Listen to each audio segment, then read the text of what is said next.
Ah, you're back. You must either be a glutton for punishment or, like I am, very interested in the topic of how to choose an RV. Well, stay tuned.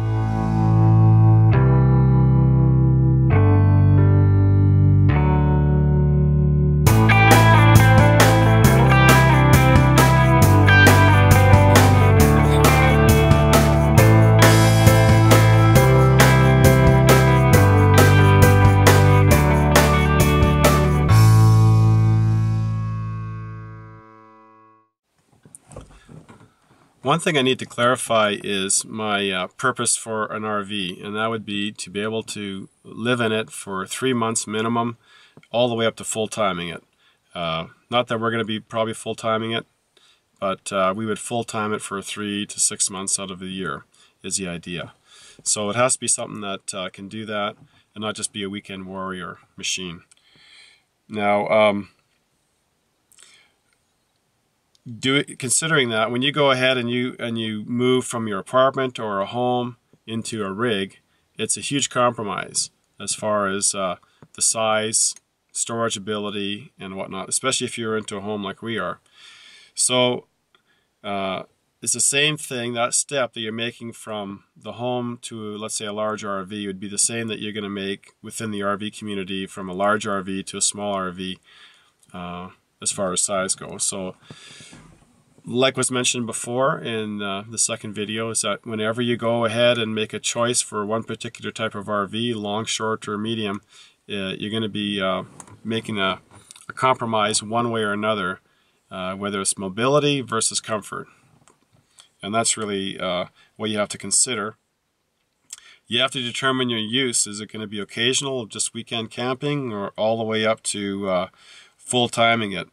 And all of these things can be done out of a backpack if you want to do it. There's people doing that where you could just go ahead and travel the world out of a backpack and find various different places to live.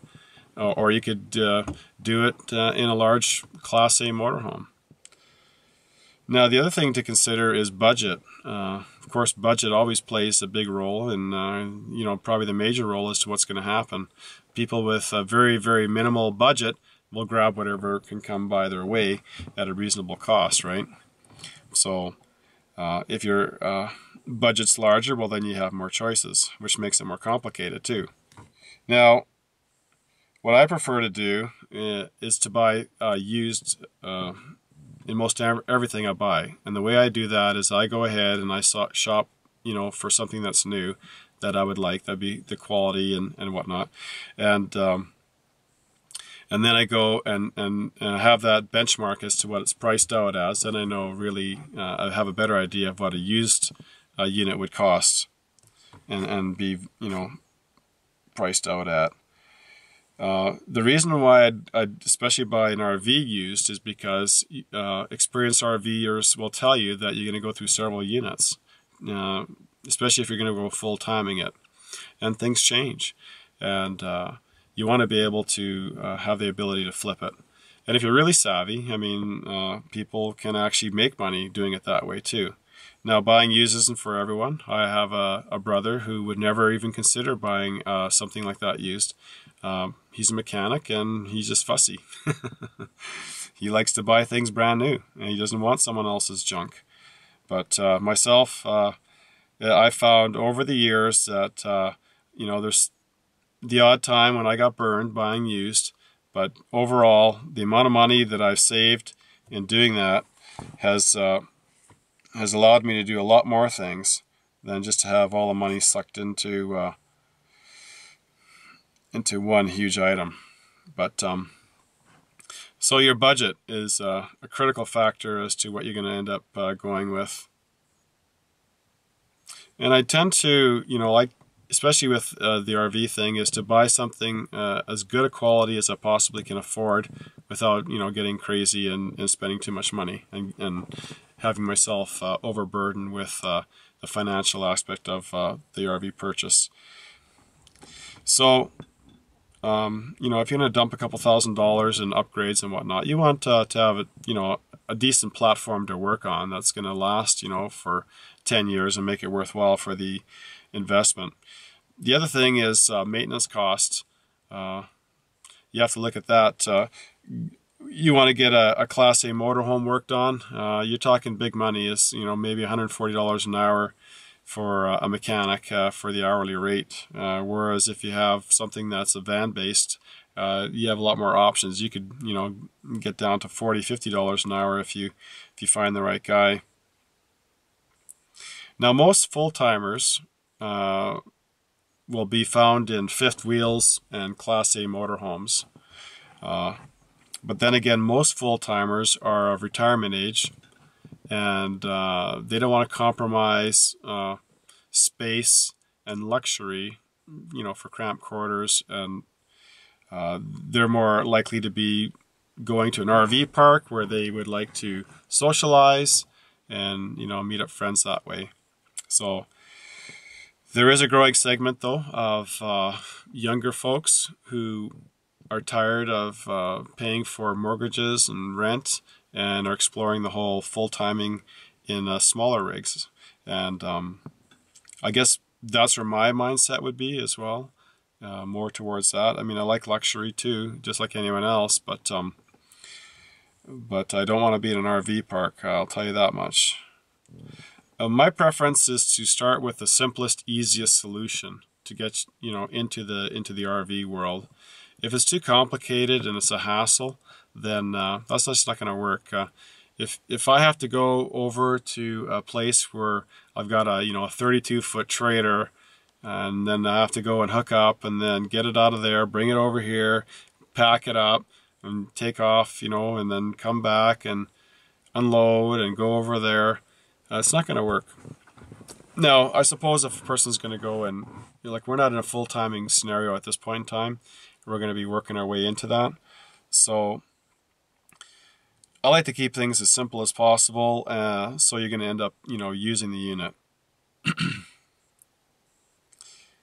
like to share a couple stories here. I was at a park and met a fellow there. I saw that he had about a 22-foot Class C, an older one, late 80s, and I'm sure he was living out of it.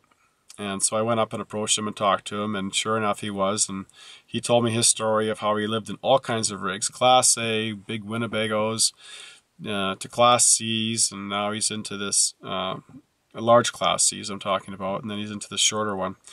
And he says really he's oversized as it is. He would live, in a town and work, and then have a gym membership, and that's where he would have his showers every day. $30 a month, I think he was saying he was paying in Central Alberta to have a gym membership, and washroom facilities, and he can go into the public facilities. And he says, really I could do with much less even, is what he was saying. So that was very interesting and an eye-opener to me. Then I met another fellow. This was in Vernon, BC, at the Central Park they have there by the skateboard park. It was a beautiful day. And a fellow from Europe in his 40s, and he was living out of a Dodge Caravan, an older one even. And showed me his setup and whatnot. And he was really living, very, very ultra frugal, right? I mean, he was doing the soup kitchens and wherever you get free food, and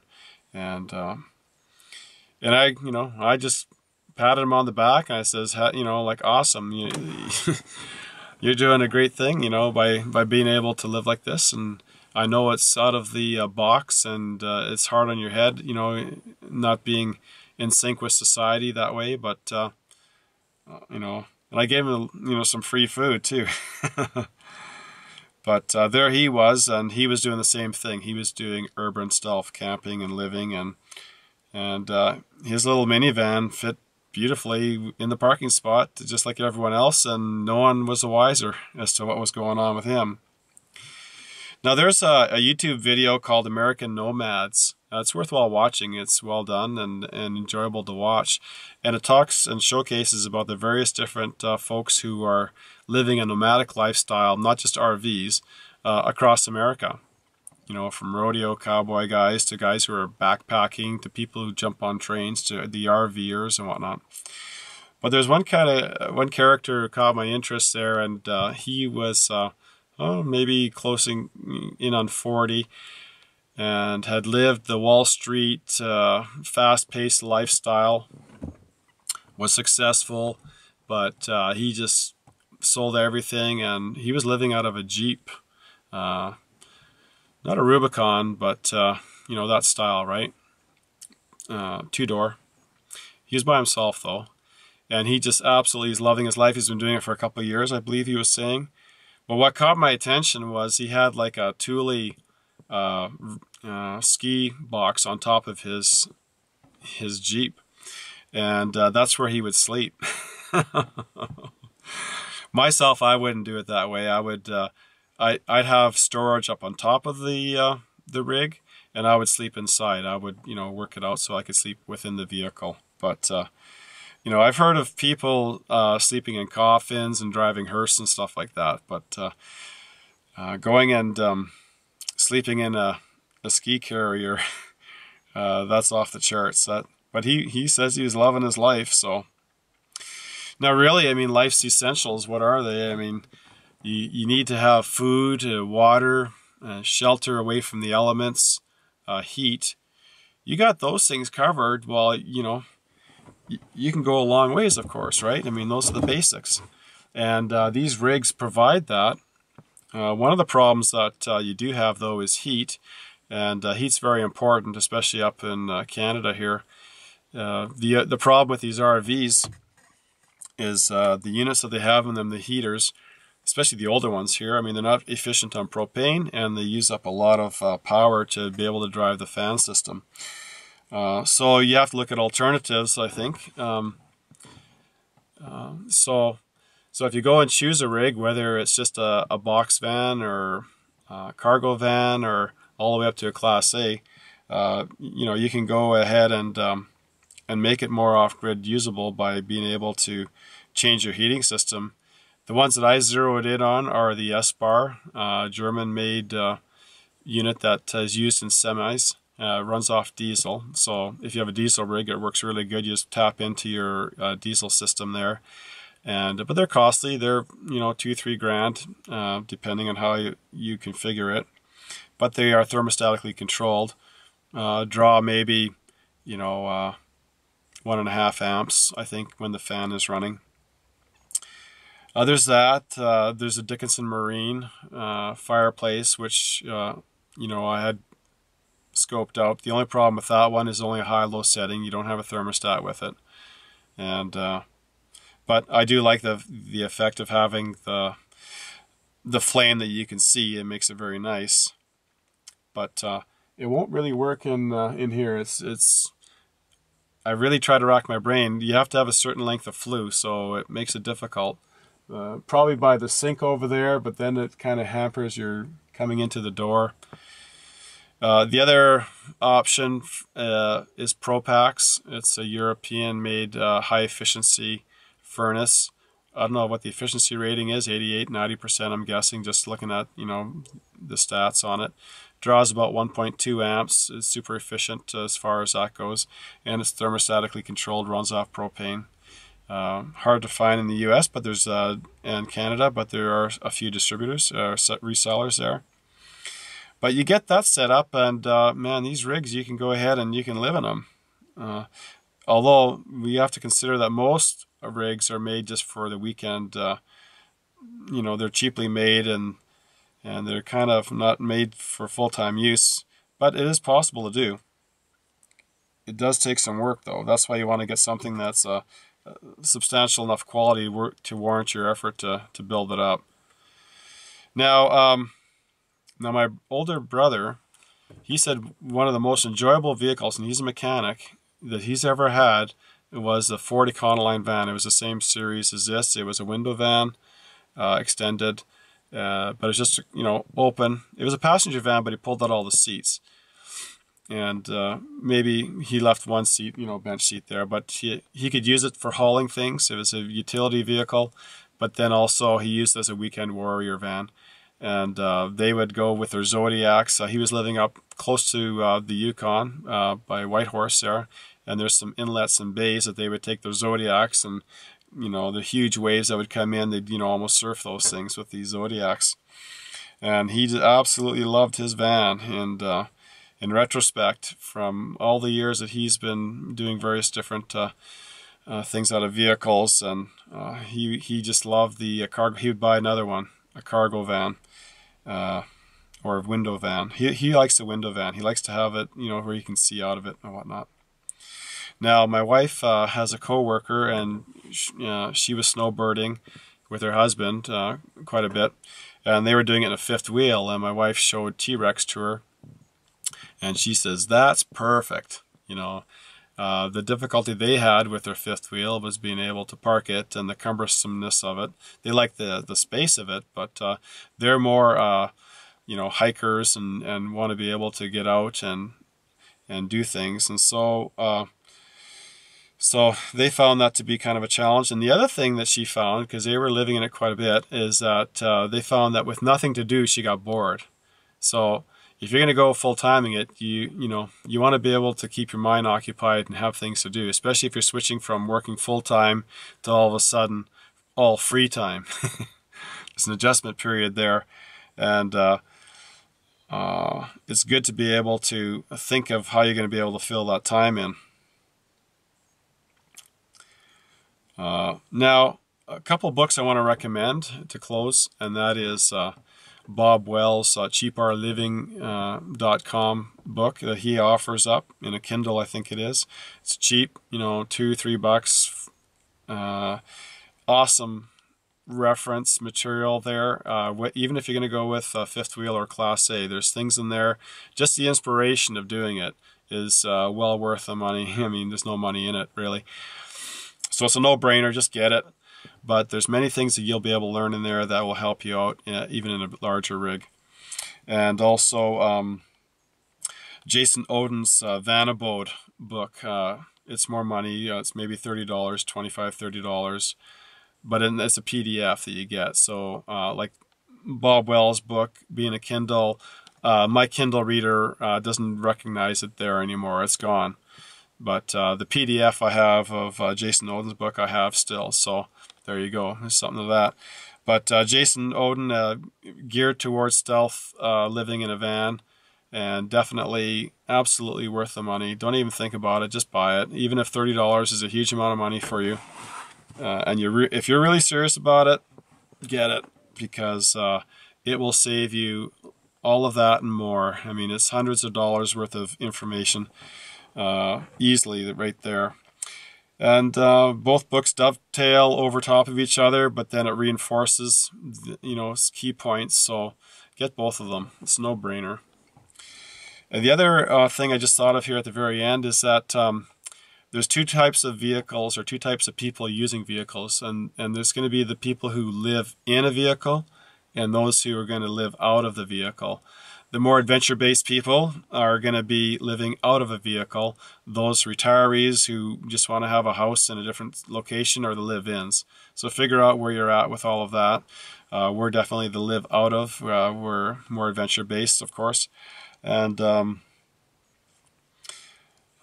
will dictate which direction you're going to go. Myself, I had lined it up that anything from a the shortest possible Class A motorhome. I was really getting serious about a Georgia Boy. It was a 2005, 26 foot. It got sold before I really, was making up my mind on it. That size all the way down to, a Class B, like what we have now. And there was some Mercedes units that would be a Class C, the 24 foot views and different things from Winnebago and whatnot. And so it was within that range. So what you want to do is figure out the range of what works for you, right? You identify if it's a live-in, live-out, your budget, and identify a range of what works. And if you're going to go buy used, then hunt. And it might be that something might come up that's just absolutely fantastic deal that that in a couple of 2 or 3 years that you could probably sell for close to what you have into it. Well, then maybe that's your entrance point into the whole experience. You can jump into that. It might not be exactly what you were looking for, but it gets you going, and you try it out, and who knows, it might just be exactly the right thing. And if it's not, well, then you just go ahead and you try something else. by not buying new, then you don't take that 30-40% hit that some people take.